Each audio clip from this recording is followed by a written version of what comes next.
Alright, so I've been meaning to do this for a while now, basically just going over, or actually re-going over, some of the equipment that I've accumulated over the years that I take out to the woods with me when I'm going out to look for Bigfoot, or pretty much any time I'm going to be staying overnight in the woods. I just make sure I've got this stuff on me.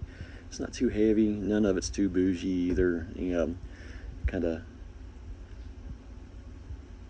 let's see here, yeah, I've got everything here.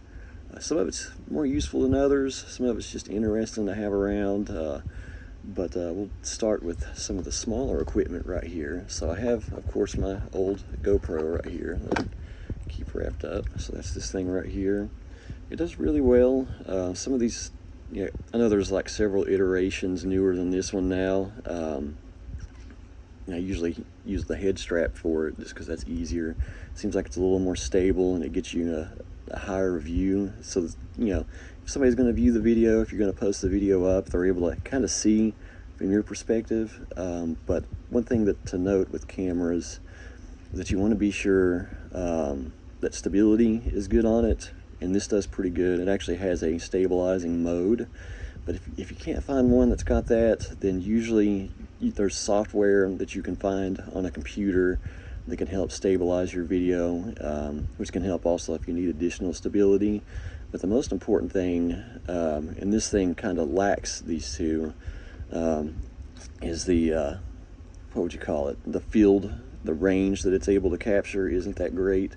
You want to have a really wide field of view with whatever camera you're using. It's like if you could actually find something that has a wider range of view than what you have, that would be fantastic.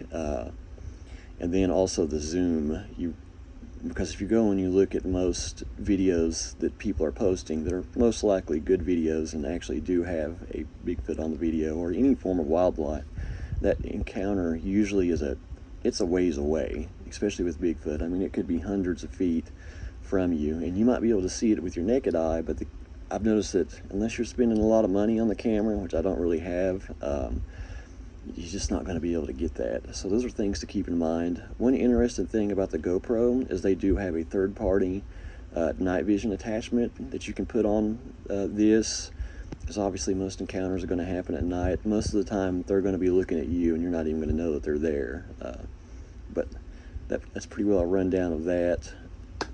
And for it, I have this for charging the batteries, because the downside to this camera, and surely they've upgraded it since then, is that it absolutely devours battery life, and it also overheats very badly on certain settings, like really bad, and it'll actually shut itself down and corrupt the video files. So things to keep in mind. I don't know where they screwed that up with this. They basically just, seems like they overclocked the newer GoPros and didn't put any means to cool them at all. So be sure to test it out before you commit to keeping it, because it may not be a good fit for you. I know it wasn't really a very good fit for me. It gets really clear video, gets pretty good audio, but other than that, it's really been underwhelming. But as far as action cameras go, to my understanding, it's still the king of action cameras, so we're kind of limited with what we can use, right? And then of course you want to have a multi-tool, for setting up camp, or just basic needs. I got this one for like 30 bucks on eBay. You can see it's got screwdriver bits, it's got all kinds of tools and knives and pliers and all that with it that I would need. So that reduces the amount of tools that I've got to bring out. So that I don't have to have a separate knife, I don't have to have a separate screwdriver if I've got to use that for some of my equipment, so that's great. Obviously, you don't want to go anywhere without one of these. That way you can have at least some sort of reference if you come across prints, or if you come across one and you're trying to get a measure of the height and the size of it, in reference to the environment that you see it in. You're going to need this for sure to get as accurate of measurements as you possibly can. And I've used this little guy every chance that I get. So there's that. So this is a Zoom, I think it's an H6. It's an older recorder that I got, back in like 2016. It was one of the first things that I bought, and it was like really useful equipment. It does really good with audio. It has microphone inputs that you could string up into a tree or something like that pretty simply, because you want to, I've noticed that you want to try to get it up off the ground so that it's not just picking up the sound of like ruffling leaves and bugs crawling through it, because it will do that, and it will create a lot of noise no matter what gain you use. A note with audio recorders, and the same goes for videos, you want to make sure that you're using, as best as you can, you want to not use file formats that heavily compress the audio or the video.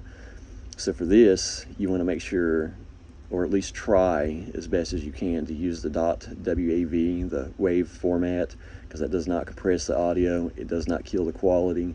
Fact of the matter is that that MP3 quality, and I've had it happen to me, it will cut out sounds that you hear with your naked ear. It'll muffle them, and it can really make you want to kick yourself when you've had something really good that you wanted to have on audio, and it just doesn't capture it the way that you heard it. So there's that. And this, you can see 4 batteries, and we'll get to the batteries here in a little bit. So I'm not going to try this thing out a lot. This is actually a IR little night vision binocular. It's capable of doing video too, and it does really good. Kind of getting back to what I was talking about with the video, though, this thing doesn't have a great field of view, or at least it's maybe half of what my actual naked eyes are able to see.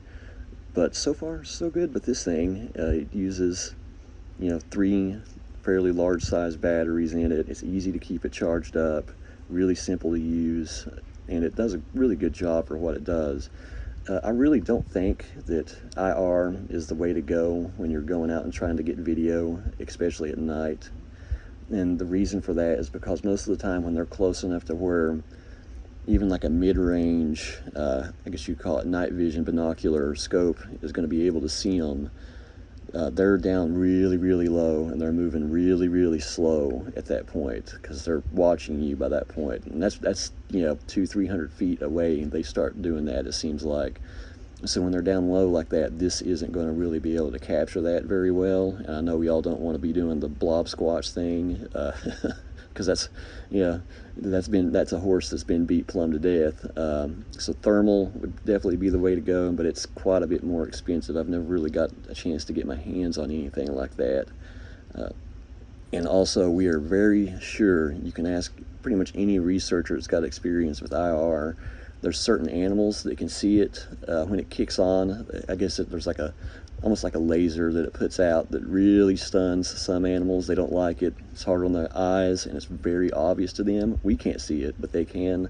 So that's another drawback with this, but it's better than nothing, right? So for flashlights, it's like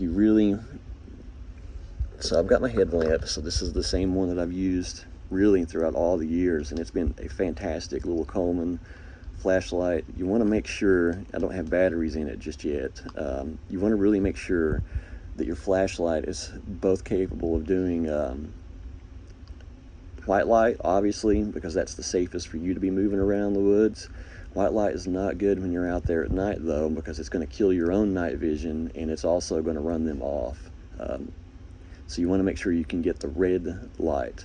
So this does have a mode for a pretty bright red light, which will preserve your night vision, and it also doesn't immediately run them off if they're close to you. They'll stay around a little bit closer, and if you're trying to get up close interactions with them, I really encourage you to only use that, to not be using any white light, because you don't want to just be out there flashing lights. And if you can, don't use any light at all. Like when I'm out there, I never ever even make a campfire. So it's pretty uncommon for me to have to turn on the light when I'm in my woods and I'm hunkered down and I'm hoping to get activity. But if that can only be so bright, I know they have newer ones now that have really, really, external batteries, and they're really, really powerful, high lumen flashlights, and those are great, but they're kind of cumbersome to have on your head, and I'm definitely not going to be sleeping in that, so I'm not bothered to get one of those, because I have this on 24/7 sometimes, and sometimes, you know, when I'm asleep, typically it's around my head, and it's a pretty comfortable band on it. I don't notice it. So if I need to jump up for whatever reason and get the light on, I can get the light on. And that's a safety thing, right? More than it is a trying to get a sighting or anything like that. But you want to have at least one powerful flashlight, and this is a Fenix. I don't know what the model number is. You might be able to see it right here. Yeah, I'm just using my phone to record this, but you get the general idea. This is extremely bright. The downside of this is that it only really comes out of the box with the white light. Now it's very, very, very bright, and it has a very long battery life too, which is great. But you're not going to want to just be relying on that white light at night, because like I said, if you're just getting up to you know, rifle through some equipment or to just go walk around, this is going to really hamper you if you're using white light. You want to use something like this that you can buy for like $5 on Amazon, and it just goes over the end of it, and like you saw before, it will do a very good job of turning that into night vision preserving red light. I'll move this over here, we'll get to that later. So we've gone over that. All right, so here's the batteries. I really have enjoyed using the EBLs. This is a lower capacity one. They now have premium ones like this, way cheaper than batteries, because I mean, this equipment will absolutely burn through batteries like crazy, and you're going to be spending so much money over the years on batteries that it's going to drive you crazy, right? So I really recommend investing in all rechargeable batteries, having duplicates, backups. They last, you know, not as long as the stuff that you'll find in the store that's expendable, but it's long enough that you're going to be able to manage your equipment. It's like with this, I'll get about 14 hours of really good recording on one set of batteries, which is great. It may even be longer than that. Then you got these also. You got to pay attention to the type of these. So this is what powers this, and it's also what powers the Fenix flashlight. You want to have a stockpile of those ready to go, charged up. There's different types of them, different qualities that you can do research on. This is a Molicel, M-O-L-I-C-E-L, I think is the brand name. These are very high quality, very long battery life on these. They're expensive, but it's worth the investment. And of course I got my little bag, because I don't take all these out with me. That would just be too much to carry down into the woods. I'd end up blowing my knees out doing some craziness like that. So I don't even try it. So for this, because when I'm out there, you know, sometimes I like to read books, because it can be excruciatingly boring out in the middle of the woods, right? Especially when you're doing this with the way that I do it, because I'm not moving around a lot. A lot of times I'm just laying there for, you know, the whole night, or even during the day I'm really not doing anything.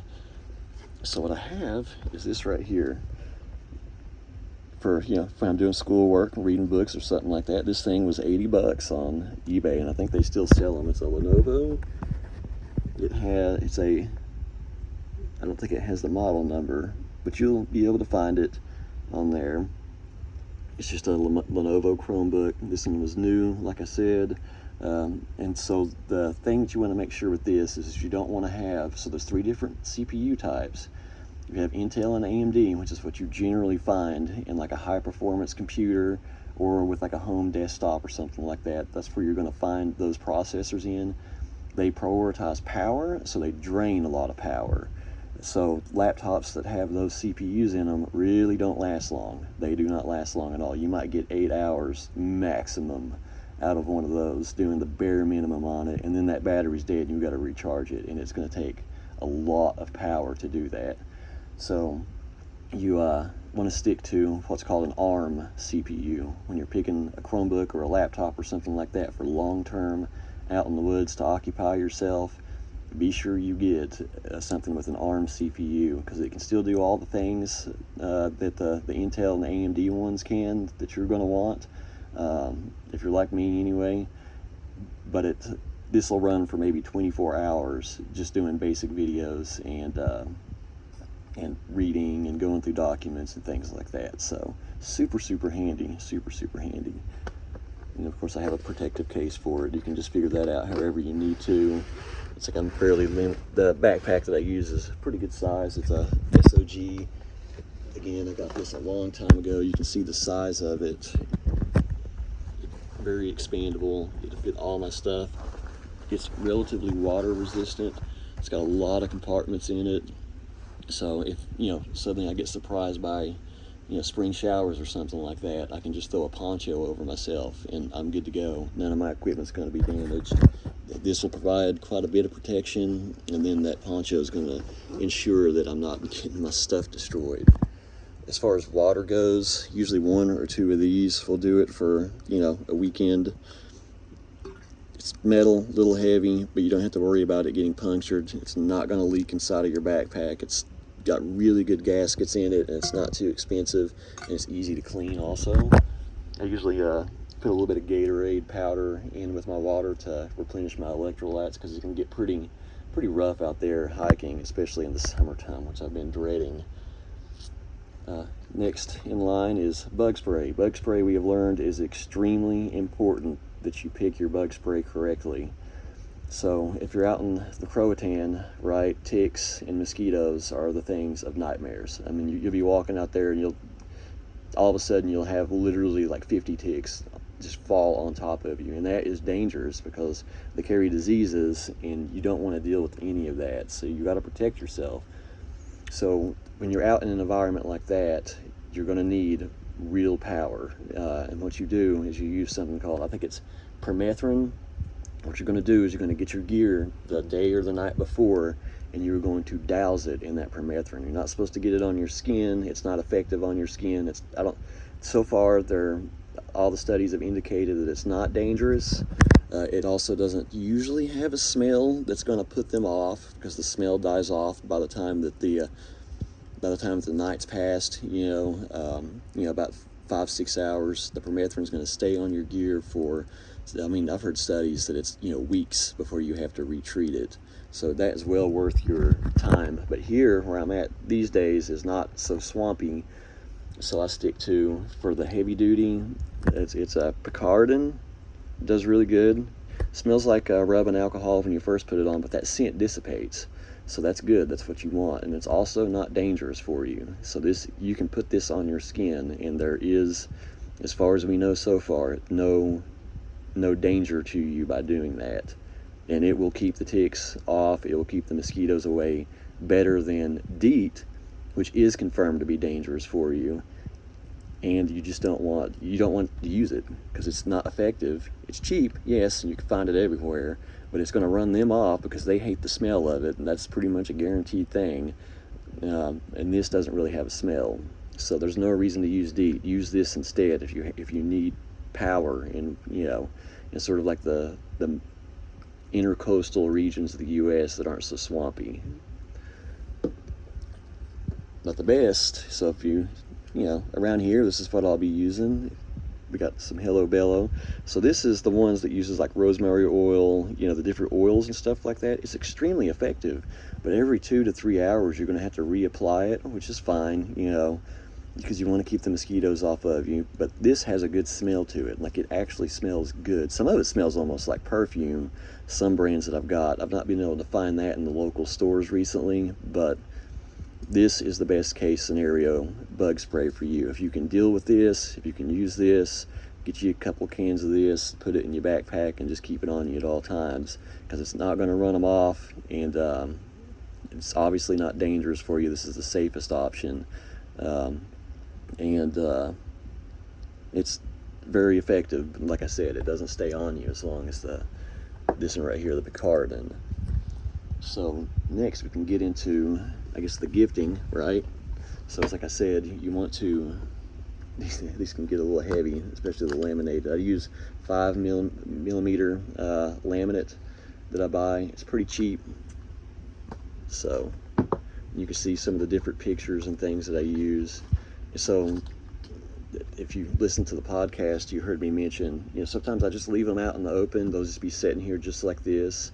You need to be absolutely sure that you know the exact order that these are sitting down there in, right? Because sometimes what they'll do is you'll be looking at this stack and it'll look just like this. It'll look just like how you put it down, but all the pictures underneath the first couple will be sometimes rearranged. They mess the order up very frequently, and in some areas I've gone so far as to bury this in the ground under about maybe a half inch or an inch of soil. You know, just cover it up with leaves, make it look like that there's nothing there. And I remember that one time, I mean, it was like 3 months, I'm coming up there and I'm seeing that where they're laying is completely undisturbed, and I'm like, well, I guess they're not paying any attention to it, you know, whatever. But then one day, you know, you kind of get that feeling that you need to look at it. So I go through and I uncover it and I start going through, and well, the second picture was the same, and then all the other ones below it were in the wrong order, and I was able to reference that through the video that I'd taken when I originally set them down. And actually what happened, and I still have a lot of these hairs, is that in between the panes were these long black hairs, and there's only one creature out in the middle of the woods that has hair like that, and it's them. It's the Bigfoot people. So yeah, things to keep in mind. This is a fantastic way to get interactions out of them. They absolutely love pictures. I think it's their favorite thing that I've ever left out there. And it gets their hair. If they're going through it, it's pretty much a guarantee it's going to get their hair in it, especially if it's been raining. If there's high humidity, I mean, it'll capture the medulla out of the hair. So that's awesome. And then you just want to pick something that looks like them, right? So this is like I think it's a Jasper, I think is what this is. I found it on eBay. Some of the stuff that I have is just like these plush Chewbacca toys. Those have been really successful. Just stick to things that look like them or things that you think they'd be interested in. It's like I said, you know, get into the mindset of a people that lives out in the middle of the woods that's just as inquisitive as we are. And sometimes I think that they don't really know that you know that they're out there, and so when they see something that looks like them, that kind of dials them in and lets them know, hey, you do know. And then gloves, of course, I've always got at least a few clean vinyl gloves for when I collect the hairs, because you don't want to contaminate it, or you want to reduce contamination as much as possible. I'm not 100% brushed up on the best way to protect the DNA in the hairs and preserve the structural integrity of them, but I've been told that you know, paper is the way to go. So like paper bags, or if you have like a cardboard box or something like that, it helps dry it out, and it helps keep it dry also, because the moisture will destroy it over time, which is unfortunate because it usually rains a lot up in these areas. So just be aware of that. So I'll go on to producing the pictures. It's not difficult at all. So we'll come up here. So this is my printer now. It's been a great printer. It wasn't expensive at all. I actually got it half off at one of the local stores here. It's cheap ink. You don't want to go with like an HP printer. You want to go with like a Brother or a Canon. You want to research the ink for it before you buy the model, and make sure that you can get, you know, off-brand ink, cheap ink, because a lot of times with printers, especially HP is notorious for this, the ink costs more than the printer does. The ink is very expensive, and if you're printing pictures out and leaving them everywhere, it's going to burn through your paycheck really quick. So you can get off-brand a lot of times ink off Amazon for Brother and for Canon. The ink, you spend more up front on the printer, but you really save a lot of money on the ink down the line. Even if you're buying the, you know, Brothers or Canon's ink, it's still cheaper than HP's. But the thing is that HP, because of the way that they set up the chips and everything in their print cartridges and things like that, it's very hard to refill them. It's very hard to get off-brand ink that works for them, that's not going to harm the printer. So stay away from HP. They are awful. So once you print the pictures out, of course, you're going to want a laminator, and the laminators are not expensive. It's like maybe 40 bucks. You can get one of these, again, off Amazon. Works like a charm. It's fast, and I really like it. So I'm going to lift up here. So you got to charge your batteries, right? Charging batteries can take a lot of time, especially for the higher capacity ones and things like that. So this has been a lifesaver, and you can charge all those batteries, and that's the AAA size and the AA. You can see it's kind of dual honed like that, and you can do it all at once, and that's the most cost-effective way to charge them up. Now, If you want to bring that thing out to the woods with you, if you're going to be out there for a long time, that's probably the way to go. But other than that, it just stays here. I charge them up, take a bunch of batteries, and I'm good to go. So for longer term outings, let me pull this thing down. It's heavy. It's like I'm saying, this thing is got some weight to it, so it's going to add to your gear. But if you're setting up like a base camp, this can be really helpful. You can hook this up to a solar panel if you're really long term, but this will charge one of those Chromebooks, my cell phones. It'll charge all of this if you have the right equipment, and you can see all the different methods for charging on this thing. And I mean, it will handle my equipment for about a 48-hour period, including charging the Chromebook all the way. So that's, I'm using everything continuously. This will keep you charged. It'll keep you ready to go. That way you're not having to like run back to the car. You're not having to carry, you know, a billion batteries with you. This is kind of a one-stop shop for emergency charging. Let me see if I've got anything else I can go over. Of course, I use a double Eno hammock, so it's one of the ones that's allegedly for 2 people, but that's kind of what I go with. I tie a rope around the top of it between the same 2 trees that the hammock is strapped up to.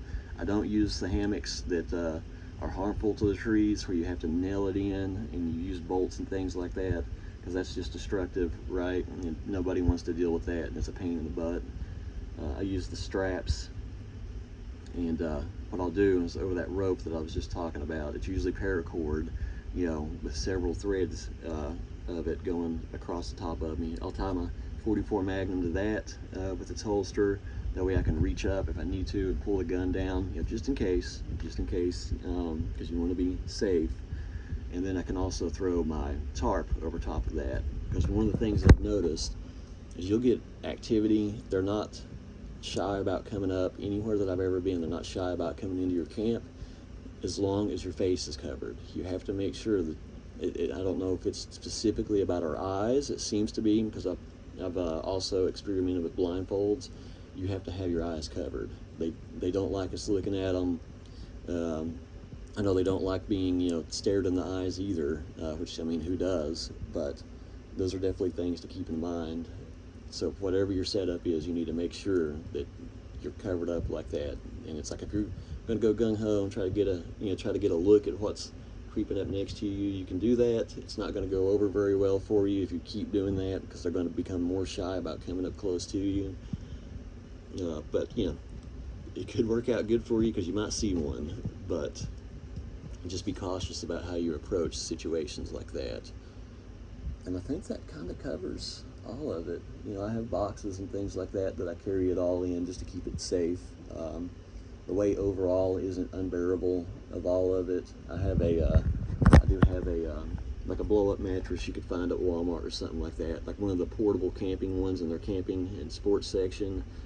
You can get one for like 30-40 bucks these days. Those are a lifesaver. My back isn't what it used to be, and I like sleeping good when I go to sleep, and those hammocks can be kind of rough. So a lot of times I'll just sit there and blow that thing up and throw it in the hammock, give me a little bit extra cushion. So boots, I don't have boots. The boots here, they're in my storage unit, but this is not what I would recommend out there.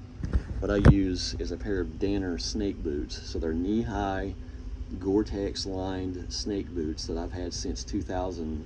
I think I got them back in 2012, actually. It's one of the very first things I bought. And anytime I'm out in the woods, especially if it's just me on one of my solo outings in one of my areas, I have those boots on everywhere I go. I only take them off when I'm going to sleep and they're right next to me, either in the tent with me, or they're underneath the hammock with a bag over top of them, because I don't want bugs, I don't want snakes, I don't want anything getting down in them, any risk of that. Let's see here, I'm looking around to see if I can see anything else I need to show, because I think that's pretty much it. It pretty much covers it all. Not a lot of stuff. I mean, I just don't have a lot yet, and you know, kind of restricted by how much I'm able to carry for so long, because sometimes it's several miles to get back into these areas, and it can be some pretty rough going getting through that brush to get back to whatever creek or whatever it is that I'm going to set up at. And I think that pretty well covers it. Yeah. If I could think of anything else, I'll post it.